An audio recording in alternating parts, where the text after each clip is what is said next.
तो बच्चों आज का हमारा जो टॉपिक है वो है रिफ्रैक्शन ऑफ लाइट। अब क्या होता है रिफ्रैक्शन ऑफ लाइट, इसको हम लोग इस फिगर के थ्रू क्लियर करें। ध्यान से देखें कि when light ray is come from one homogeneous medium and entered into another homogeneous medium, then it is slightly deviated from its right path. This particular phenomena of light is known as refraction of light, or in other words the bending of light from its right path when it is come from one homogeneous medium into another homogeneous medium is known as refraction of light. तो बच्चों clear हो गया कि जब कोई light रे एक homogeneous medium से और दूसरे होमोजीनियस मीडियम में इंटर्ड करती है तो वो लाइट रे अपने राइट पाथ से स्लाइटली क्या होती है, बैंड हो जाती है, स्लाइटली क्या होती है, डेविएट हो जाती है। तो उस लाइट रे का अपने राइट पाथ से स्लाइटली बेंड होना कब, जब वो एक होमोजीनियस मीडियम से दूसरे होमोजीनियस मीडियम में इंटर्ड कर रही है। बच्चों क्या कहलाता है, refraction of light. Obviously refraction of light is quite different from reflection of light. तो वहां पे आप लोगों ने देखा था बच्चों की जो लाइट रेज है वो किसी पॉलिश्ड सरफेस के ऊपर हम क्या करते हैं, इंसिडेंट कराते हैं, and after striking the surface the light रे will return back in the same medium, है ना। तो वहां पे जो लाइट रहता है वो सेम मीडियम में क्या होता है बच्चों, रिटर्न हो जाता है। लेकिन यहाँ पे हम देख पा रहे हैं कि जो लाइट रेज है वो एक होमोजीनियस मीडियम से और दूसरे होमोजीनियस मीडियम में इंटर्ड कर रहा है। मतलब ये दोनों मीडियम बच्चों डिफरेंट मीडियम है, राइट। और एक और चीज हमने देखा कि जब एक होमोजीनियस मीडियम से दूसरे होमोजीनियस में मीडियम में इंटर्ड किया तो अपने राइट पास से बेंड भी हो गया। This simple bending of light from its right path when come from one homogeneous medium to another homogeneous medium is known as refraction of light। तो बच्चों क्लियर हो गया रिफ्रैक्शन ऑफ लाइट। अब इस फिगर को हम क्लियर करने की कोशिश करें तो ध्यान से देखें, what is this, obviously it is a boundary interface which separate two medium, air medium and glass medium, right.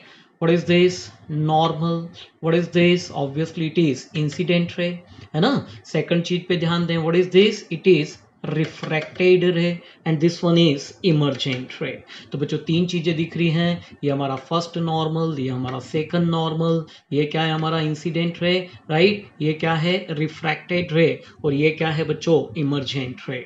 अब खास चीज पे ध्यान दें, the angle between incident ray and normal is known as angle of incident and it is denoted by I, right, same here, the angle between the normal and the refracted ray is known as angle of refraction, and same here, the angle between the normal and the emergent ray is known as angle of emergent। तो बच्चों तीन चीजें देख लिया आपने कि incident ray normal के साथ जो एंगल सबटेंड कर रही है उसको क्या बोल रहे हैं हम, angle of incident. Same here हमने देखा कि जो रिफ्रैक्टेड रे है वो नॉर्मल के साथ जो एंगल सबटेंड कर रही है उसको बच्चों क्या बोलते हैं, angle of refraction. And same here हमने बताया कि जो इमर्जेंट रे है वो भी नॉर्मल के साथ कुछ एंगल सबटेंड करती है, इसको क्या बोलते हैं बच्चों, इमर्जेंट एंगल। तो आई थिंक क्लियर हो गया ये सब चीजें। अब बच्चों रिफ्रैक्शन एक फिजिकल इवेंट्स है, तो obviously this particular event is based on some laws, है ना। तो ये भी कुछ किसी लॉ के ऊपर क्या करती है, डिपेंड करती। तो इसके सिंपली दो लॉज हैं, क्या क्या हैं, तो ध्यान से देखें, इंसिडेंट रे, रिफ्रैक्टेड रे and normal at the point of incident are lies in same plane। तो बच्चों इंसिडेंट रे, रिफ्रैक्टेड रे और नॉर्मल इस पॉइंट ऑफ इंसिडेंट पे कैसे होते हैं बच्चों, सेम प्लेन में होते हैं।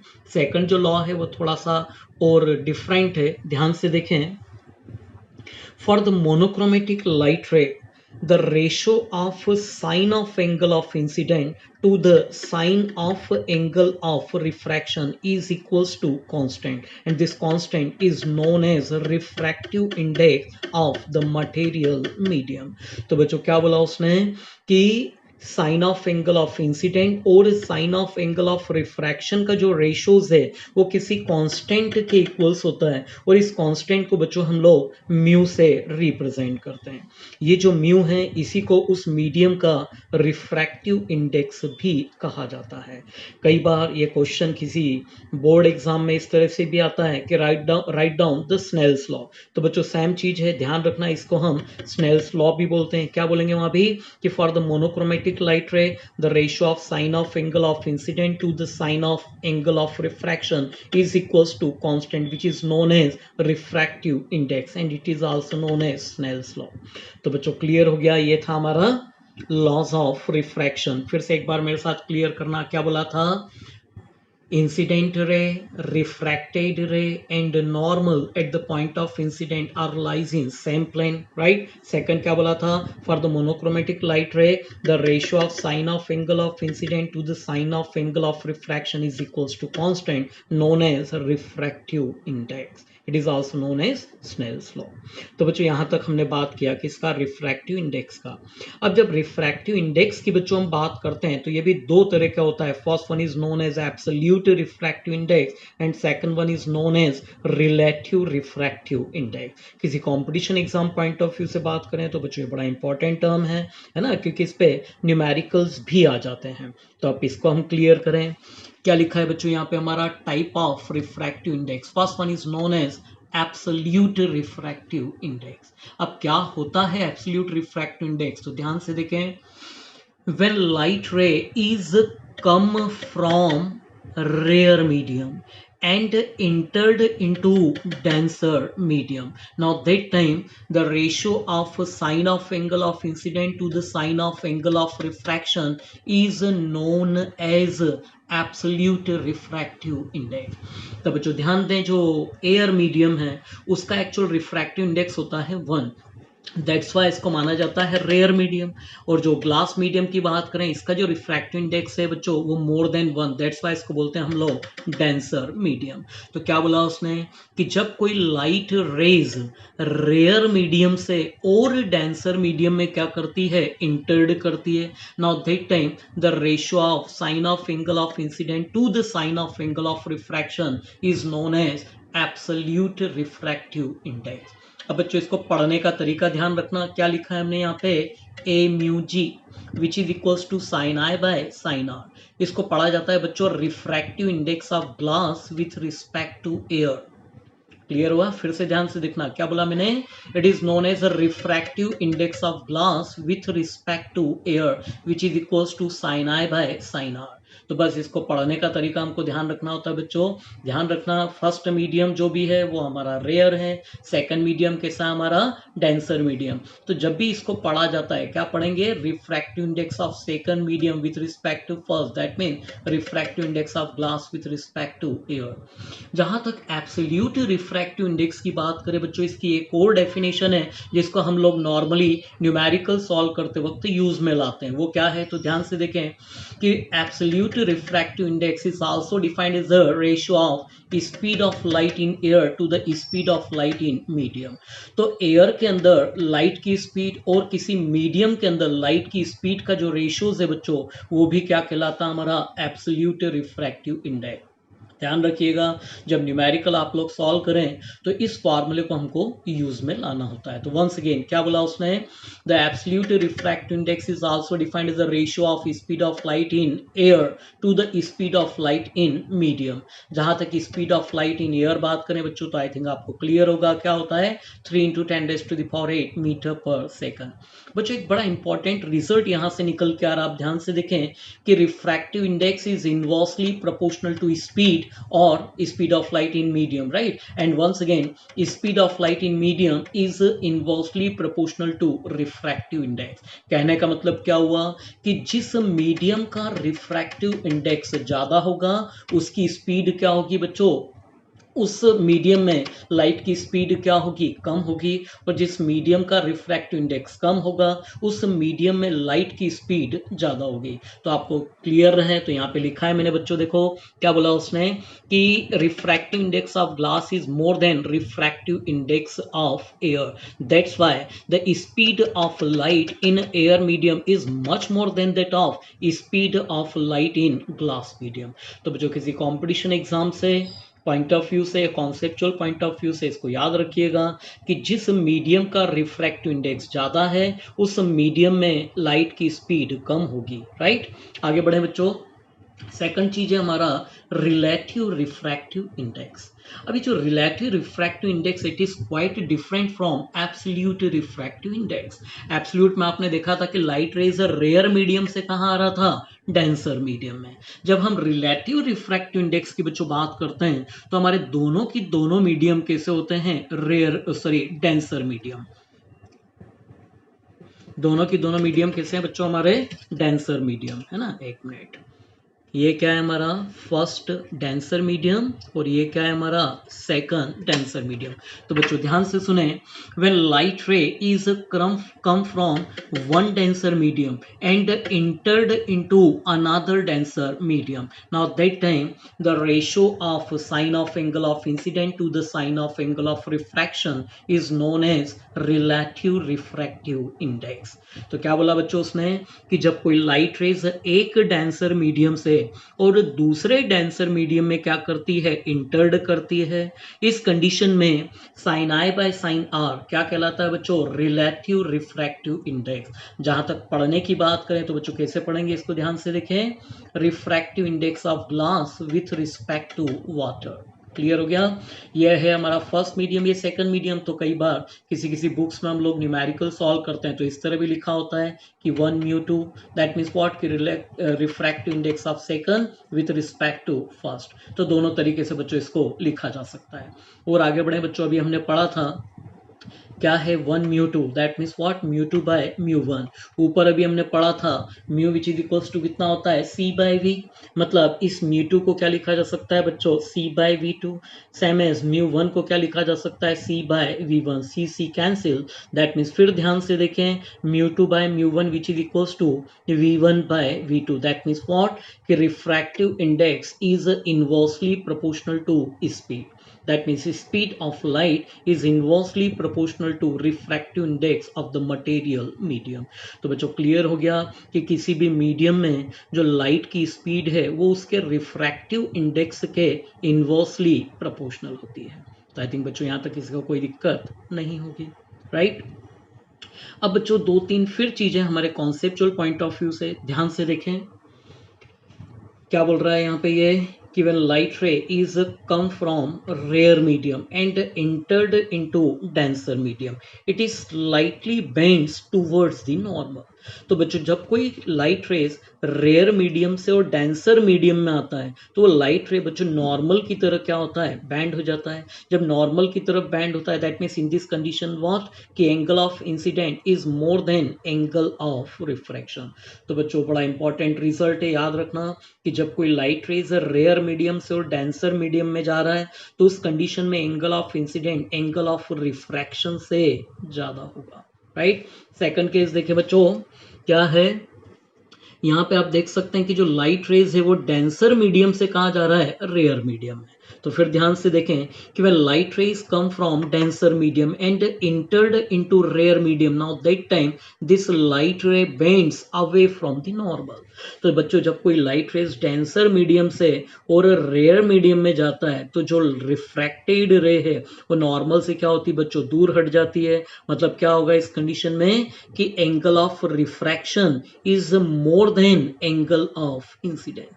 तो बच्चों क्लियर हो गया। पहले वाले केस में फिर ध्यान से देखो, जब कोई light rays rare to denser जा रहा था तो angle of incident angle of refraction से ज्यादा था। लेकिन जब कोई लाइट रेज डेंसर मीडियम से और रेयर मीडियम में जाएगा तो उस कंडीशन में angle of refraction angle of incident से ज्यादा होगा। वो जो तीसरा वो बड़ा इंपॉर्टेंट एक रिजल्ट है ध्यान से देखें, एक बाउंड्री इंटरफेस है।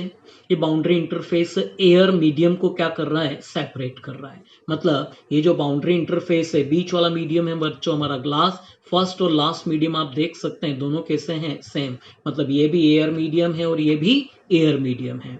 तो बच्चों इसमें ध्यान रखना कि if the first and last medium are same, क्या बोला उसने, if the first and last medium are same then angle of incident is equals to angle of emergent.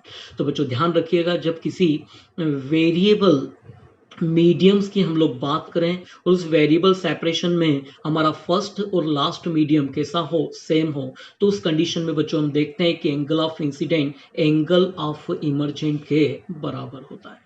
तो बच्चों आई थिंक ये जो छोटा सा एक डिस्क्रिप्शन था रिफ्रैक्शन ऑफ लाइट को लेके, ये आप लोगों को क्लियर हो गया होगा। ठीक है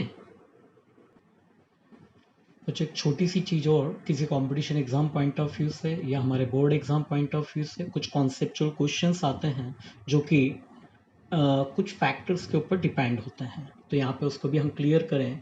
क्या लिखा है बच्चों यहाँ पे, factor affecting the refractive index. बच्चों हमको ये तो पता है कि जब रिफ्रैक्शन फिनोमिना की बात करते हैं तो रिफ्रैक्शन फिनोमिना में हमारा पेयर ऑफ मीडियम होता है। तो बच्चों जो हमारा रिफ्रैक्टिव इंडेक्स है ये भी डिपेंड करता है किसके ऊपर, nature of pair of medium. Obviously उसमें हमारा फर्स्ट मीडियम रेयर मीडियम होता है, सेकंड मीडियम क्या होता है बच्चों, denser medium. That means what, the refractive index of denser medium is much more than that of refractive index of rare medium. तो बच्चों जब दो पेयर मीडियम की बात करें जिसमें एक रेयर और एक डेंसर हो, तो याद रखिएगा कि डेंसर मीडियम का जो रिफ्रैक्टिव इंडेक्स है वो रेयर मीडियम के रिफ्रैक्टिव इंडेक्स से ज़्यादा होगा। अब आपको यूं तो याद रहेगा, लेकिन एक छोटा सा मैंने टेबुलर फॉर्म बनाया है जिसमें कुछ डिफरेंट मीडियम्स मैंने लिए हैं, उससे भी आपको क्लियर हो जाए। जहाँ तक एयर मीडियम की बच्चों बात करें, इसका रिफ्रैक्टिव इंडेक्स होता है 1। वाटर की बात करें, इसका रिफ्रैक्टिव इंडेक्स होता है 1.33। For glass it is 1.5, diamond it is 2.42। तो बच्चों केवल एयर हमारा क्या है, रेयर मीडियम। देख सकते हैं इसका रिफ्रैक्टिव इंडेक्स क्या है, 1। और बाकी जितने भी मीडियम हमने लिए हैं बच्चों ये सब हमारे डेंसर मीडियम है। एंड ऑब्वियसली कि जितने भी डेंसर मीडियम है सबका refractive index is much more than that of refractive index of rare medium. तो बच्चों आई थिंक ये चीज हमारी क्लियर हो गई। सेकंड फिर बात कर रहा है कि नेचर ऑफ मीडियम। ऑब्वियसली दो ही मीडियम है, एक रेयर है और एक डेंसर है, राइट। तो उस कंडीशन में वंस अगेन हम बात करें तो refractive index of denser is much more than that of refractive index of rare medium. तीसरी चीज होती है बच्चों टेम्परेचर ऑफ मीडियम। जहां तक बात करें रिफ्रैक्टिव इंडेक्स और टेम्परेचर के रिलेशन का, तो देख सकते हैं बच्चों यहाँ पे refractive index is inversely proportional to temperature. That means what, if we increase the temperature of medium its refractive index also decreases. तो बच्चों जब हम किसी मीडियम के टेम्परेचर को इंक्रीज करते हैं तो उसका रिफ्रैक्टिव इंडेक्स कांस्टेंट नहीं है, वो भी टेम्परेचर के साथ अफेक्टेड होता है। दैट्स व्हाई हम बात करें कि हम टेम्परेचर को बढ़ाते हैं तो रिफ्रैक्टिव इंडेक्स क्या होता है बच्चों, डिक्रीज होता है। अब इस चीज को आप ये लोग याद रख पाए तो मैंने छोटा सा एक ग्राफ बनाया जिसके थ्रू समझने की कोशिश करें। तो this one is the graph which is plotted in between temperature and refractive index. बच्चों देख सकते हैं कि as we increase the temperature then refractive index of material medium gradually decreases. That means what, कि as we increase the temperature then refractive index of medium क्या होगा बच्चों, decrease होगा, राइट। नेक्स्ट चीज आती है बच्चों कलर या फिर वेवलेंथ ऑफ लाइट। बच्चों सामने एक फार्मूला आपको दिख रहा है, इसको कॉचीज फार्मूला हम बोलते हैं। यहाँ भी आप देख सकते हैं कि refractive index is inversely proportional to wavelength. That means जब किसी मीडियम का, जब किसी कलर का वेवलेंथ हम लोग इंक्रीज करते हैं तो उस कलर का रिफ्रैक्टिव इंडेक्स बच्चों क्या होता है, डिक्रीज हो जाता है, राइट। अब 10th में आपने स्पेक्ट्रम पढ़ा होगा जिसमें रेड से लेकर और वायलेट विबग्योर याद है।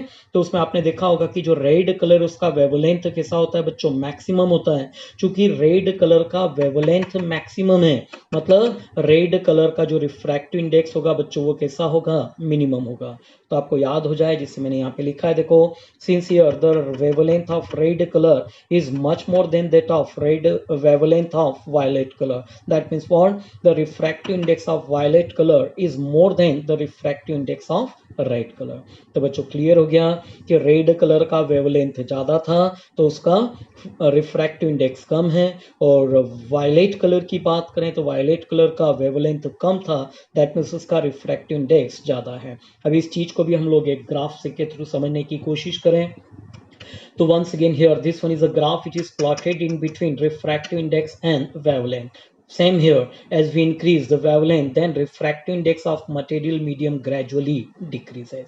तो बच्चों याद रखना किसी competition exam point of view में इस तरह के ग्राफ आते हैं, है ना, तो टेम्परेचर बढ़ाएंगे तो क्या देखा हमने, रिफ्रैक्टिव इंडेक्स कम हो रहा है, सेम है वेवलेंथ बढ़ा रहे हैं तो भी रिफ्रैक्टिव इंडेक्स डिक्रीज हो रहा है। बच्चों दो चीज और किसी competition exam point of view से, board exam point of view से क्या बोल रहा है वो, कि refractive index does not depend on angle of incident. Angle of incident को बढ़ाएं, एंगल ऑफ इंसिडेंट को कम करें, लेकिन जो रिफ्रैक्टिव इंडेक्स है बच्चों उस पर कोई फर्क नहीं पड़ता। और सबसे इंपॉर्टेंट चीज क्या है, only speed of the light can change but frequency does not change. That mean जब कोई लाइट रेज एक डेंसर एक मीडियम से दूसरे मीडियम में जब इंटर करता है बच्चों, तो केवल और केवल उसकी स्पीड चेंज होती है, उसकी फ्रीक्वेंसी में कोई चेंज नहीं होता है। तो किसी कंपटीशन एग्जाम में भी आता है कि which things remains constant when light come from one medium to another. तो याद रखिएगा फ्रीक्वेंसी डज नॉट चेंज। तो बच्चों ये छोटा सा इंट्रोडक्शन था हमारा रिफ्रैक्शन ऑफ लाइट और रिफ्रैक्टिव इंडेक्स के बारे में, ठीक है।